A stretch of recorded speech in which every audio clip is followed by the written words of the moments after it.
കേരളം ഇന്ന് ഞെട്ടിയ കവർച്ചാ വാർത്തയിലേക്കാണ് വിറ്റ്നസ് ആദ്യം പോകുന്നത്.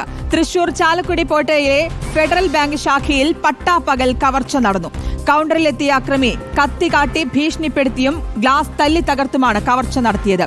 15 ലക്ഷം രൂപ മോഷണം പോയെന്നാണ് പ്രാഥമിക നിഗമനം. ബൈക്കിലാണ് മോഷ്ടാവ് എത്തിയത്.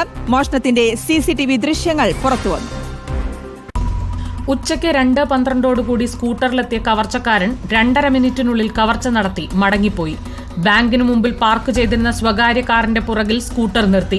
ഹെൽമറ്റും ജാക്കറ്റും പുറകിൽ ബാഗുമായി കവർച്ചക്കാരൻ ബാങ്കിനകത്തേക്കെത്തി. ബാങ്കിനകത്തുണ്ടായിരുന്ന 2 ജീവനക്കാരെ കറിക്കത്തി കാട്ടി ഭീഷണിപ്പെടുത്തി. 2 പേരെയും സമീപത്തെ മുറിയിലേക്ക് മാറ്റി പുറത്തുനിന്നും കതകടച്ചു. തുടർന്ന് ക്യാഷ് കൗണ്ടറിലെ വാതിൽ ചില്ല് തകർത്ത് അകത്ത് കടന്നു. കയ്യിൽ കരുതിയിരുന്ന ബാഗിലേക്ക് 3 ബണ്ടിലുകളിലായി 15 ലക്ഷം രൂപ ഇട്ടു. എന്നാൽ ടേബിളിൽ ഉണ്ടായിരുന്ന 45 ലക്ഷം രൂപയിൽ 15 ലക്ഷം രൂപ മാത്രമാണ് ഇയാൾ കവർന്നത്.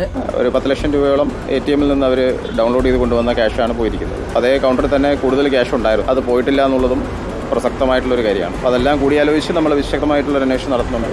സമീപ ജില്ലകളിലേക്കും അന്വേഷണം വ്യാപിപ്പിച്ചതായി പോലീസ് പറഞ്ഞു. ഇവിടുന്ന് പോയ ഭാഗം എങ്ങോട്ട് പോയി എന്നുള്ളതിൻ്റെയൊക്കെ സൂചന കിട്ടിയിട്ടുണ്ട്.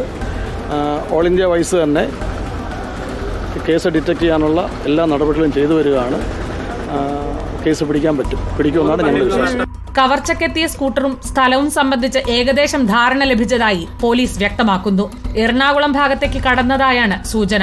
അങ്കമാലി KSRTC ബസ് സ്റ്റാൻഡിന് സമീപത്തു നിന്നും CCTV ദൃശ്യങ്ങൾ പോലീസിന് ലഭിച്ചിട്ടുണ്ട്. കവർച്ച മാത്രമാണോ ലക്ഷ്യമെന്നും പോലീസ് സംശയിക്കുന്നു. തിരക്കുള്ള പ്രദേശത്ത് പട്ടാപ്പകൽ നടന്ന കവർച്ച പോലീസിനെയും ഞെട്ടിച്ചു. റിപ്പോർട്ടർ, തൃശൂർ.